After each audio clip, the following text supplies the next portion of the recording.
Hello and welcome back to Spectator TV. Today we are going to be talking about cricket because yesterday the test series between England and India ended in a 2-all draw because England lost the last test match in rather painful fashion on the last day at the Oval in London. To discuss this, I am delighted to be joined again by Henry Blofeld, who has written a wonderful notebook. I've only got the page here because it hasn't actually gone to press, but there it is. It's a cricket notebook in this week's magazine. Henry, thank you very much for a wonderful piece. How much did you enjoy this series? Because a lot of people are saying it's been the most exciting series we've had in England since the very famous 2005 Ashes series. Well, I think that's right, isn't it? I mean, it was a wonderful series. Any series that really ends 2-2 has got to have a lot going for it. But I thought it was terrific. And I thought one of the things that sort of added to it was the great sort of competitiveness, the competition that came into it, in that you got sort of history being slightly resurrected, didn't you? In that India sort of conscious, I suppose, that we Englishmen were once their rulers in charge in India, but now they're getting on top. And after all, cricket was ruled for a long time, wasn't it, by England and Australia? And now India are at the top of the pyramid, and who can deny them that chance, so to speak? I thought it was splendid, and I thought all this sort of extra tension added to it. And you know, in these days, with the media focusing on these things, we read an awful lot about it. But I dare say it's always happened, you know. There's always been pressure of a sort in exciting test series and indeed in dull ones. And it's all part of cricket. And I think for us to be squeamish about it is probably a little bit silly. Well, yes. Although, I mean, it is a legitimate concern, is it not, the amount of power that India has over all the administration over cricket now, because India is responsible for so much of cricket's global revenue that they are essentially able to call the shots as they choose. Well, I think this is certainly true. I mean, 85% of the game's worldwide income comes really as a result of India and the IPL. But we got to remember two things. Well, the first thing is that India still play Test cricket. They're one of the three countries who play vibrant Test cricket: England, Australia, and India. And we're thinking of, at least I keep thinking of the T20 franchise powered by the IPL, which is really sending Test cricket in a way to the margins. And yet India, who are the owners of the IPL and are as it were, the perpetrators of all the T20 franchise competitions that are sprouting up all around the world, are still very much involved in Test cricket. And their recent captain, the wonderful Virat Kohli, of course, went on record, didn't he? He's done it 2 or 3 times, stressing the importance of Test cricket. And I think this is terribly important. And I think what we've seen this summer, we had 5 tremendous Test matches against India and another one, a 6th, which was the World Test Championship final at Lord's, when South Africa, rather strangely, in fact, because I mean they were by no means the favourites to win that match, beat Australia by 5 wickets.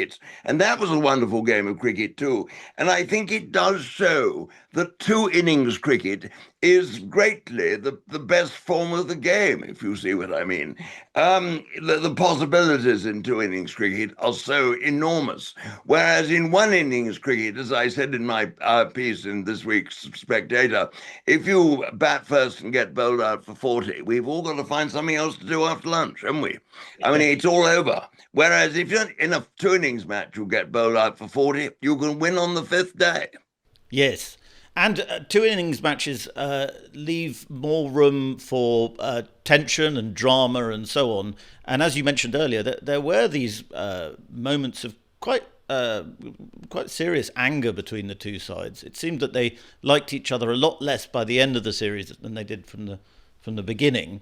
And one point in particular I wanted to ask you about was that not the last test, but the test before last, the penultimate test, I should say, at Old Trafford, where the Indians were batting out for a draw, and 2 of their batsmen, Washington Sundar it was, and Jadeja, I think, were on course for centuries, and Ben Stokes offered a handshake for the draw, and the Indians said no, we want to carry on or they carried on until both those batsmen got centuries. If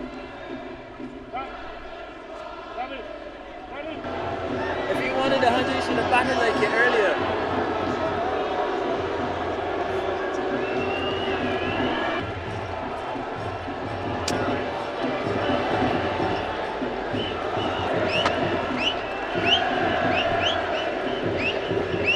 What did you think about that? Did you think the English side were a little bit too difficult about that?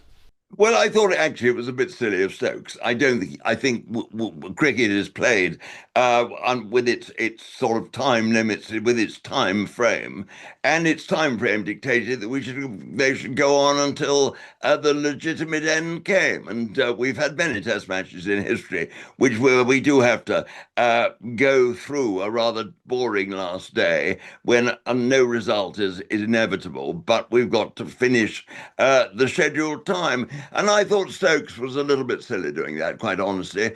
And I don't blame the Indians for going on in the least. And those two, Washington, Sandor and Jadeja, had batted so well, they deserved their hundreds. And no, I thought in India were going to be, well, Stokes, put it this way, was trying to, I think he was trying to deny them hundreds in a funny way. I think he felt, well, it looks somehow less wonderful if they don't actually get their hundreds. I don't know. I may have got that wrong, but I did think it was clumsy. And do you think in the English game we've become a little bit too fond of needle, excessive sledging? It's often sort of dressed up as banter. Commentators seem increasingly to like it because it provides something to talk about. But do you think it's becoming too much a part of Test cricket? And English people were not supposed to enjoy that sort of thing, and now increasingly we do. Well, I'm afraid I think it's a part of life. We live in a fairly violent age, don't we? And I mean, sledging started, I suppose, in the 70s. One always says that Ian Chappell was very responsible. I'm not certain that was absolutely true. But I think, with the Packer lot coming on board and all the World Series cricket, sledging sort of took off at that time, didn't it? And I dare say, it's always gone on to an extent, but it's not been talked about. And of course, today it is talked about in capital letters. And so we are much more aware of it. And we think probably it's a modern invention. I'm just not so sure about that. Obviously, I don't know the answer to that. Yeah, it would be in the best of all possible worlds. Of course, it would be nice if it didn't happen. But I'm afraid we live in that sort of world. It is going to happen. And the only way we could temper it, I think, is if the umpires were prepared to step in and do more about it. I wonder, I mean, this business of time wasting, we had it, didn't we, in the Test match? I can't remember, it was the Lord's Test match when Crawley and Duckett went out for 2 overs, should have been 2 overs, and they wasted time. And Gill got very uptight and swore at Crawley. Well, India would have done exactly the same in similar circumstances. But in fact, the umpires should have stepped in, I believe. Gill said that the English openers came out 90 seconds late. Well, if that had happened, the umpires should have stepped in and said, right, play goes on until 1.5 minutes past 6 o'clock, or whatever it was.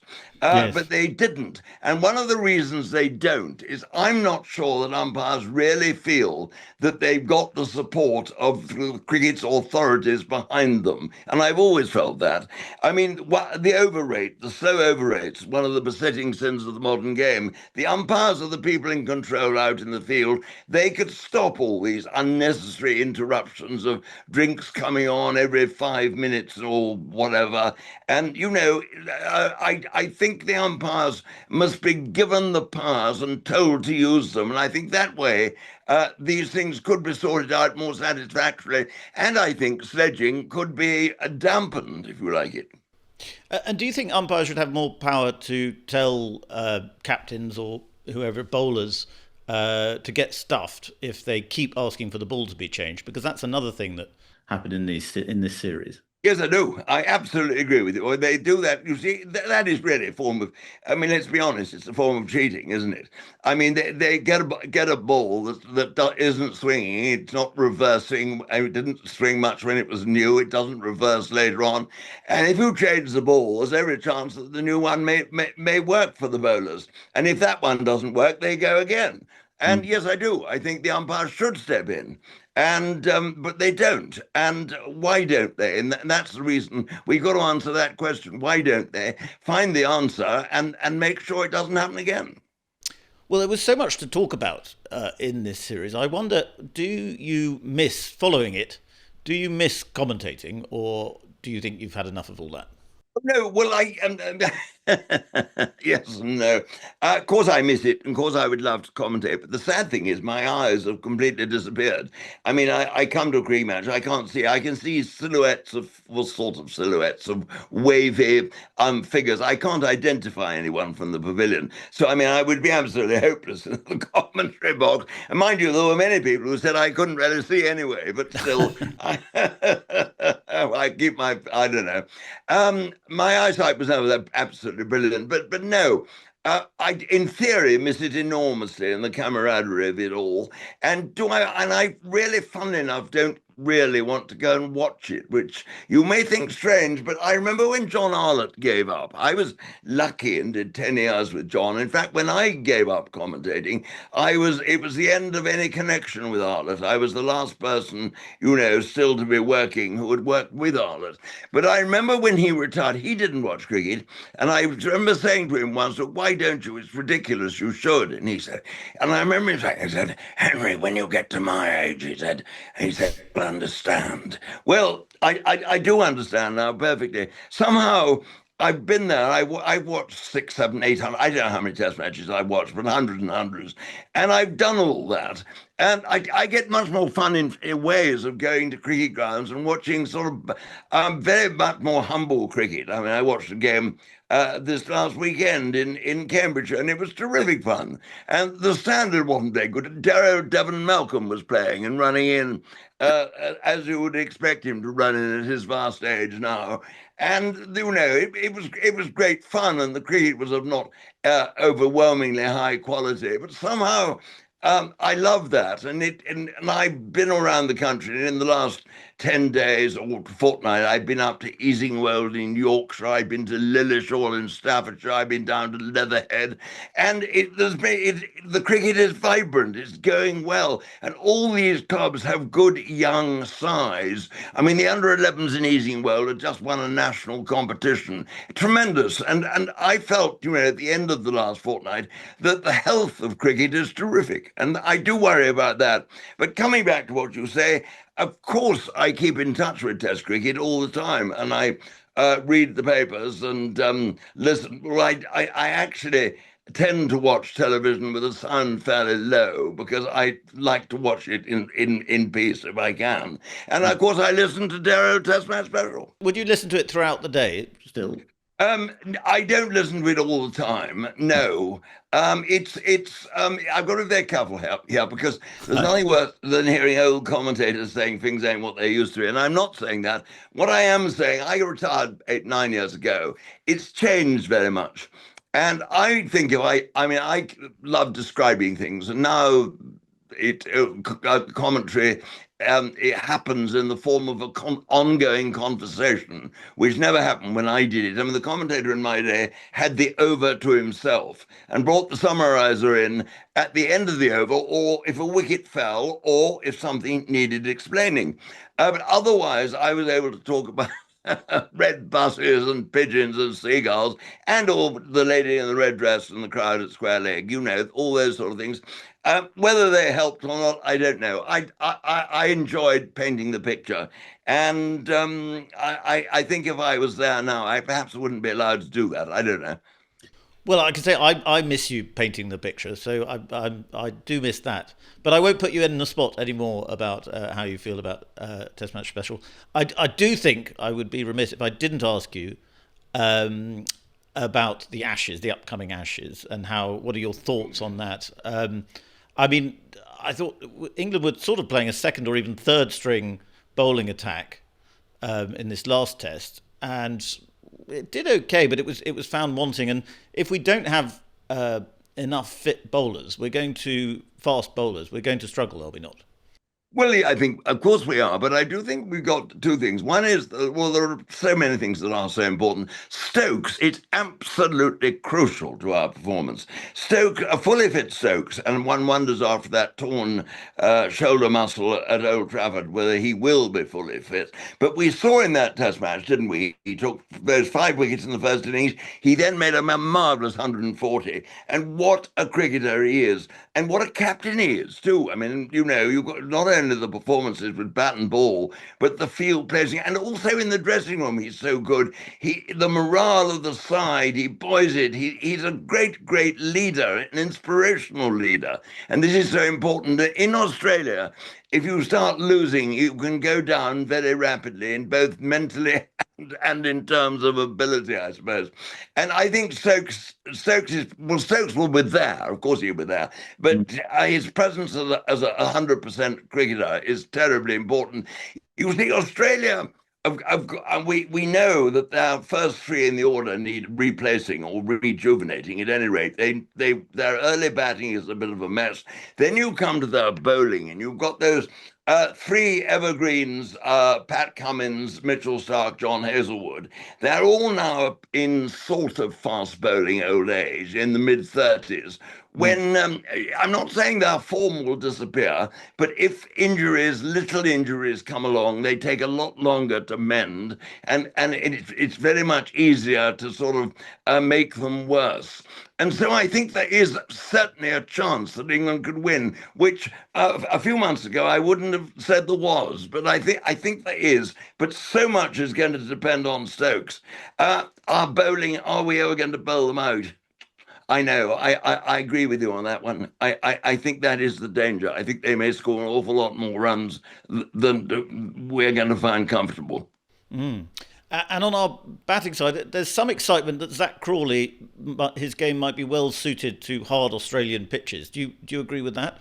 Well, it's going to be interesting, isn't it? So many a number of good English players have gone out there since the war, I suppose forever. And the steep bounce of Australian pitches has undone them, and they've never really come to terms with it. Will Crawley find that easy? I don't know. Until he gets there, I don't think it's an easy one to call. But I think, of course, he's got to go. I think there's something great about Crawley. And one of his great attributes, which is never talked about, I think, is that he's a marvellous slip catcher at third slip, which is not an easy place to field. Yes. And he drops very little. And I'm all for him. And of course, Duckett, I think Duckett is tremendous.